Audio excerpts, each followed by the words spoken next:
Hey, it's Tony Brueski, and this is our week in review over the weekend, taking a look back at some of the most compelling conversations and stories that we've covered for you of the last week. Brand new episodes back Monday morning, bright and early, 5 a.m.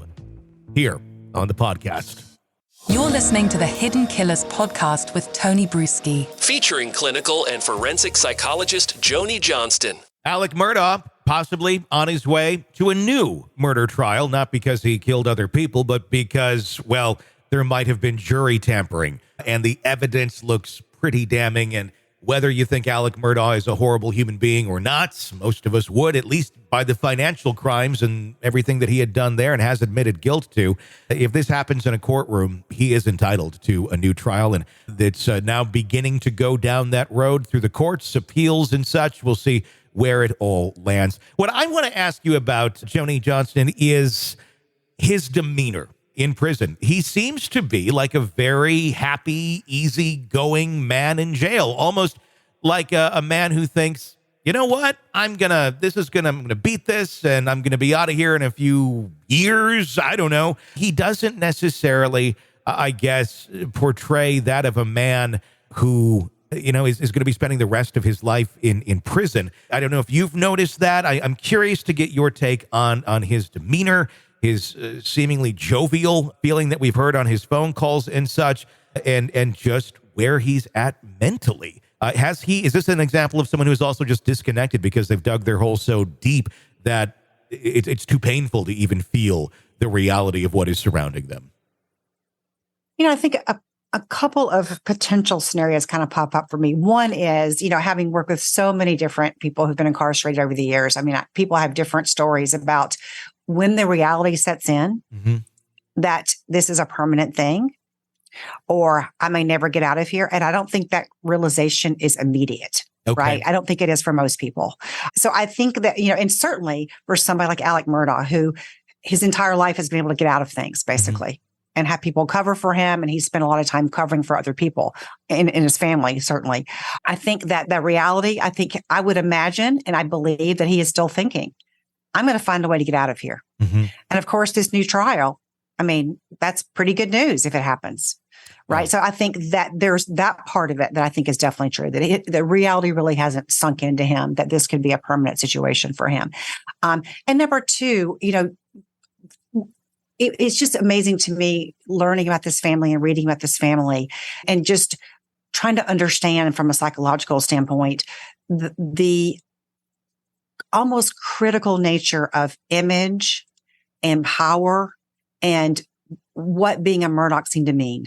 And, it seemed like, presenting yourself as somebody who was powerful, who was together, not showing any weakness, always being on top of a situation, controlling every situation. I mean, watching him in his testimony in a situation where it would have really been in his best interest to be more humble, to be more even keeled. He couldn't do it. Yeah. He couldn't do it. And I do think that Alec Murdaugh is that image that he is, kind of has been indoctrinated into him and he has taken on, I think is so ingrained in him.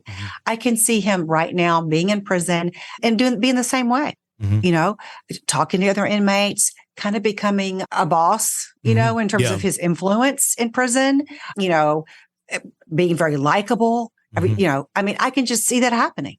Because that's what being a Murdaugh seems to mean. Are they already playing the game of new trial, if you will, of let's try to influence potential jurors right now, even though we don't know if there will be a trial, but by simply trying to paint Alec in a different light? And it's very difficult to paint Alec in a different light. It's having a big set of black paint and saying, I'm going to make the most colorful portrait anyone's ever seen. And you're like, I got black paint. I don't know how they're going to do it, but is that part of what we're seeing here? Is that part of the strategy of why Alec Murdaugh pled guilty to some of those financial crimes? Granted, there's still about 70, 80 more. We have not heard what he's going to be pleading to or what his plea will be. But in fact, he did plead guilty to several of the crimes. And that's something that certainly came up in court, where he even flat out admitted it during his murder trial. And it was very shocking. I think half of the reason he was convicted on this is because everyone just saw him as a horrible human being. but it was right after the shock of learning about him being a horrible human being. Now that's out there in the water and it's already been tainted and we've all seen this. Does that play to Alec's advantage if he does get a new murder trial? Because there won't be these shocks of guilt or these lies that suddenly come to light later. If they can paint a more cohesive picture of him, maybe even completely get these financial crimes out of the murder trial, does that completely change what a possible outcome could be when you don't have the rest of his character on display?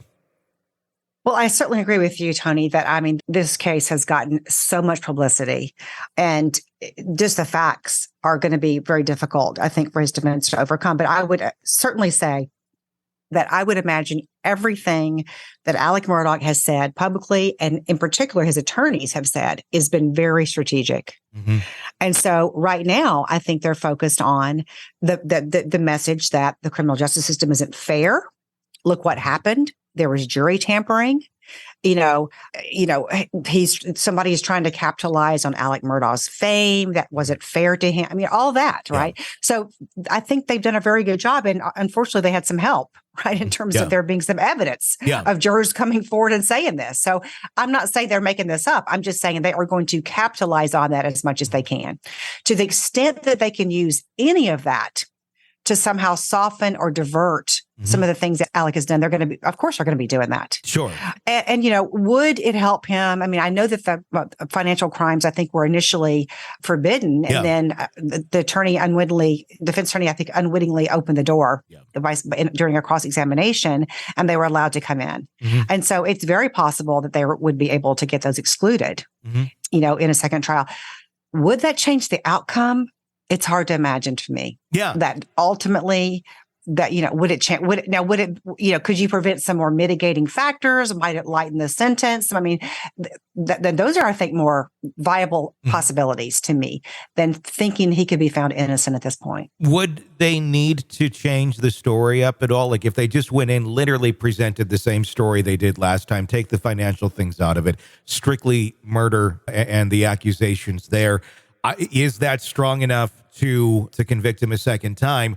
Or are they going to need either more evidence against him, or does Alec need more stories in his own defense, maybe going down some of these roads that I think a lot of us suspect may be reality? If he didn't do it, he certainly likely had some sort of knowledge of who did, just with the fact of his location being there at the time of all these things. The idea of a hit or something of that nature, somebody taking vengeance out on the family, and maybe a threat to more of his family should he, say anything. I don't know. These are just all the things that you run through your mind. Do they need to go down one of those roads? They need to add an extra chapter to the book if they are going to get him off on murder. Well, I don't know if they need a new chapter. I think they're going to certainly need some. I do not think that Alec Murdaugh's testimony helped him at all. Mm-hmm. And they're going to have to figure out either how to coach him better, or try to get him to be a different Alec Murdaugh on the stand. Sure. Or find a way for him not to testify at all, which would be very difficult. I feel like the one piece of evidence that is, I think, really almost insurmountable, and I definitely have heard interviews with jurors who've said this, is the video evidence of Alec Murdaugh being there. Yeah. After having lied for 20 months and saying he wasn't there. I don't know how you undo that.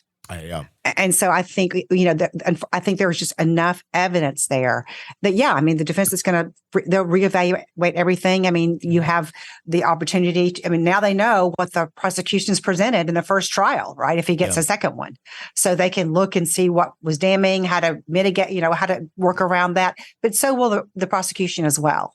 So it will be a different trial, but it's hard for me to see there being a different outcome. Well, and to add anything to the story, obviously his credibility is at zero, and I'm sure will stay there. So to add, if they were to add anything in, another chapter or just a couple little new nuances, I think that would also be looked at as, well, why now? Why didn't you, come up with this defense, especially if they come up with something completely different for a new trial, if there's allegations of others being involved and, he had no choice, something of that nature. Yeah. Again, why didn't you say that on round one? You would have probably gotten off on it and people would have looked at you as a victim as well.